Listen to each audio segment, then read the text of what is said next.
Sai Krishna dead body ఏమైందన్న మిస్టరీపై SIT దృష్టి పెట్టింది. కృష్ణలంక పిఎస్ కట్టుకథ గుట్టు విప్పిన స్పెషల్ ఇన్వెస్టిగేషన్ టీం అనంతరం జరిగిన మృతదేహం దహనం సీక్రెట్స్ ను వెలికి తీసే పనిలో పడింది.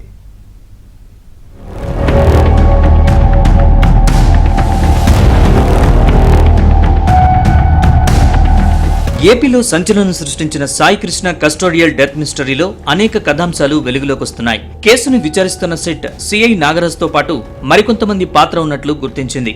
వారి ప్రమేయంపై వివిధ కోణాల్లో విచారిస్తున్నారు సిట్ అధికారులు. సాయి కృష్ణ మృతదేహాన్ని మాయం చేయడంలో కొందరు కానిస్టేబుళ్లు సిఐ నాగరాజ్కు సహకరించారని భావిస్తున్నారు. ముఖ్యంగా ఇద్దరు హెడ్ కానిస్టేబుళ్ల పాత్రపై దృష్టి సారించారు. వారిని పిలిచి విచారించే అవకాశం ఉంది. సిఐ నాగరాజు సరైన సమాధానాలు ఇవ్వకపోవడంతో కేసు దర్యాప్తులో హెడ్ కానిస్టేబుళ్లను విచారిస్తే పురోగతి ఉండొచ్చని చెబుతున్నారు. నాగరాజు సమీప బంధువును విచారించే అవకాశం ఉన్నట్లు తెలుస్తోంది.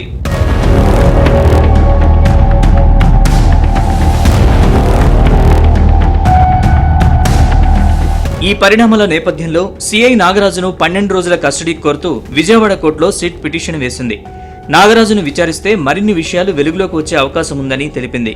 ఈ కేసులో అనేక అంశాలు ముడిపడి ఉన్నాయని, కౌంటర్ దాఖలుకు సమయం కావాలని నాగరాజు తరపు న్యాయవాది కోర్టుని కోరారు. సమ్మతించిన కోర్టు ఈ నెల 30కి విచారణ వాయిదా వేసింది. మరోవైపు రాజమండ్రి సెంట్రల్ జైల్లో వసతుల కల్పన కోసం నాగరాజు పిటిషన్ వేశారు. విచారణ ఈ నెల 29కి వాయిదా పడింది.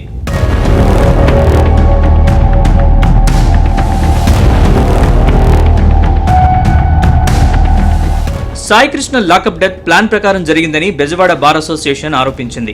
సాంకేతిక ఆధారాలు సేకరించాల్సిన బాధ్యత సిట్ పై ఉందని తెలిపింది. నేరస్తులకు శిక్ష పడాలంటే సిబిఐ విచారణ జరపాలని సూచించింది. కస్టోడియల్ డెత్ అనేటువంటిది పోలీసులు కూడా సిట్ కూడా ఒక నిర్ధారణకు వచ్చినటువంటి ఘటనలు కూడా మనం చూస్తూ ఉన్నాం. కానీ మేము చెప్పేది ఏంటన్నట్లయితే ఇప్పటి వరకు ఆయనతో సహచరులుగా ఉండి ఆయన ఉన్నతాధికారులు ఉన్నటువంటి వాళ్ళు ఎంతవరకు న్యాయం చేయగలుగుతారు అనేటువంటిది, ఎంతవరకు నిష్పక్షపాతంగా విచారణ చేయగలుగుతారు అనేటువంటిది కూడా అనేక అనుమానాలు ఉన్నాయి. దేశవ్యాప్తంగా కస్టోడియల్ డెత్స్ జరిగినప్పుడు అది స్థానిక పోలీసులు కాకుండా సిబిఐ విచారణ చేసినటువంటి ఘటనలే మనకు అనేకం కనపడతా ఉంటాయి.